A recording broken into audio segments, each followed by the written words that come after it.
2025 दुर्गा पूजा और प्रतिमा पंडाल उद्घाटन हुआ है खड़गपुर लोकल खड़गपुर टाउन।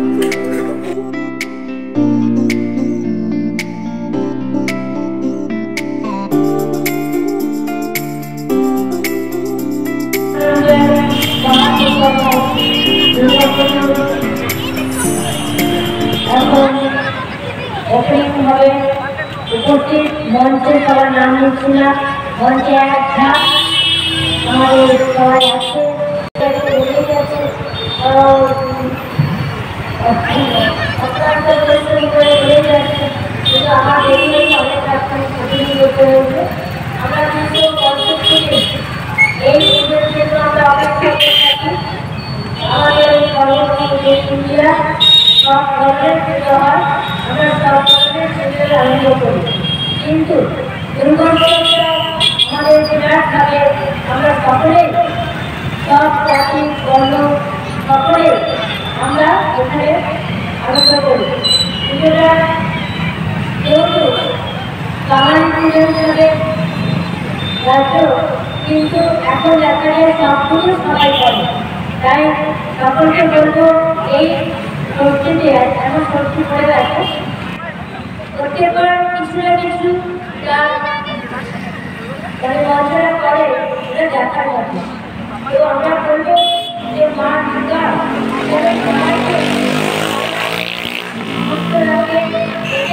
ওনার কাছে প্রার্থনা, যেমন আজকে আর থেকে বৃষ্টি হয়নি, মা দুর্গা যেন যারা যাতে বৃষ্টি না হয় সেটা যেন আমি ওনার কাছে প্রার্থনা করে এবং মাথা নত করে বলছি যাতে বৃষ্টি না হয়।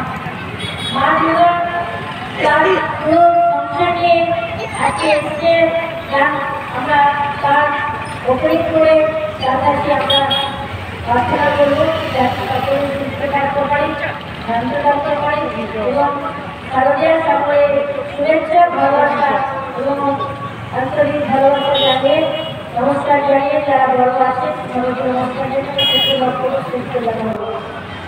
এই অনুষ্ঠানে অতিথি হিসেবে এসেছেন খড়গপুর পৌরসভার চেয়ারপারসন শ্রীমতী কল্যাণী ঘোষ। এছাড়া এই মঞ্চে আরো অতিথিরা আছেন, প্রত্যেককে আমি অভিনন্দন শুভেচ্ছা জানাই। সেন্ট্রাল মানুষ এই ৭২তম বছরের পুজো সফল হোক। দুর্গা পুজোয় মানুষ আনন্দ করে, মানুষ ব্যবসা করে, সারা বিশ্বে বাংলার দুর্গা পুজো ভারতবর্ষে হিন্দুদের দুর্গা পুজো ছড়িয়ে পড়ে এবং এই দিনটা আনন্দের জন্য ব্যবসায়ীরা, কুটির শিল্প যারা করেন তারা, যারা মুক্তি করেন তারা, যে কোনো জায়গায় যে কোনো মানুষ থাকেন, হিন্দু হোক, মুসলিম হোক, খ্রিস্টান হোক, জৈন হোক, পার্সি হোক, প্রত্যেকেই যোগদান থাকে দুর্গা পুজোয় সারা বিশ্বের মধ্যে। বিশেষ করে ভারতবর্ষে পশ্চিমবঙ্গের আমাদের পশ্চিম মেদিনীপুর জেলায় খড়গপুর শহরে একাধিক দুর্গা পুজো হয়। এবছর একাধিক ভালো থিম হয়েছে।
যে সমস্ত অতিথি রয়েছে তাদের মধ্যে আমাদের চেয়ারপারসন কল্যাণী ঘোষ মহাশয়া, এই মঞ্চে উপস্থিত আমাদের সমাজসেবক দীপক দাশগুপ্ত মহাশয়, হিউম্যান রাইটস কমিশনের প্রেসিডেন্ট অমিত মিশ্রাজি এবং সেক্রেটারি রাহুলজিকে আমি আমার শুভেচ্ছা, অভিনন্দন এবং দুর্গাপুজোর শুভেচ্ছা জানাচ্ছি। সহ আজকে এই ক্লাব কমিটির সমস্ত সদস্য এবং সদস্যবৃন্দ এবং আজকে উপস্থিত এখানে সমস্ত যারা রয়েছে সবাইকে আমার শ্রদ্ধা জানাচ্ছি। আমরা বাঙালি, আমাদের 12 মাসে 13 পর্ব, তার মধ্যে দুর্গাপুজো হচ্ছে আমাদের বাংলার গর্ব, আবেগ এবং শ্রেষ্ঠ পূজা। এই পূজাতে সবাইকে বলবো আনন্দ করুন, আনন্দ উপভোগ করুন। কিছুক্ষণ আগে স্বামীজি এখানে যে ছিলেন, যে সমস্ত কথাগুলো বললেন, সেগুলো আমাদের আজকে জীবনে অনেক কাজে থাকবে। যেমন নারী বললে দরকার হয়, হয়তো সেরকম আমরা ধর্ম কর্ম ছোট থেকেই জেনে এসেছি, আমরা বাঙালি। কিন্তু অনেক সময় কিছু কিছু কথা কিছু সময় বারবার বলতে বা শুনি, সেটা আমাদেরকে আরো ইন্সপায়ার করে। তো আজকে স্বামীজি সেগুলো আমাদের জীবনে সেটাই কাজ করলো ইঞ্জিনের তেলের মতো। আর বেশি কিছু বলবো না, সবাইকে বলবো যে পুজো খুব ভালোভাবে কাটান, ভীষণ মজা করুন, 4 দিন উপভোগ করুন। কেউ মাকে মা হিসেবে দেখে, কেউ মাকে মেয়ে হিসেবে দেখে, মা এসে বাড়িতে, মেয়ে এসছে বাড়িতে। সবাইকে দুর্গাপুজোর শুভেচ্ছা জানিয়ে শেষ করছি। যেরকম আপনার এখানে দুর্গা পুজো হয়, মহারাষ্ট্রে গণেশ পুজো হয়। আমরা গণেশ পুজো যখন পাড়ার পুজো সেলিব্রেট করতাম, সেই ওখানে 9-10 দিন সবাই আত্মীয়রা আসতো, সবাই পাড়ার লোকেরা আসতো, খাওয়া দাওয়া হতো, গল্প হতো, কালচারাল প্রোগ্রাম হতো। সেটাই কিন্তু ভালো লাগে। তাই আমরা তো সব প্যান্ডালগুলো ভিজিট করি, সেই প্যান্ডালগুলো ভিজিট করার পক্ষে কিন্তু এইটা কিন্তু পাড়ার পুজো আর ছোট যেটা ফলের যেটা পুজো বলা হয়, সেটা অনেক আনন্দ দেয়। তো আপনারা আমাদের একটাই যে রিকোয়েস্ট আছে, আরো এই যে আমাদের বাংলার যে কালচার আছে, যে বিভিন্ন কালচারাল প্রোগ্রাম থেকে তাকে কি করে এগিয়ে নিয়ে যাওয়া যায়। আমরা এখন মানে দেখছি যে অনেক লোকেরা কিন্তু এই যে আমাদের যে কালচার আছে, এই কালচার থেকে দূরে চলে যাচ্ছে। মানে আমাদের এডুকেশন সিস্টেম হোক বা যে আমাদের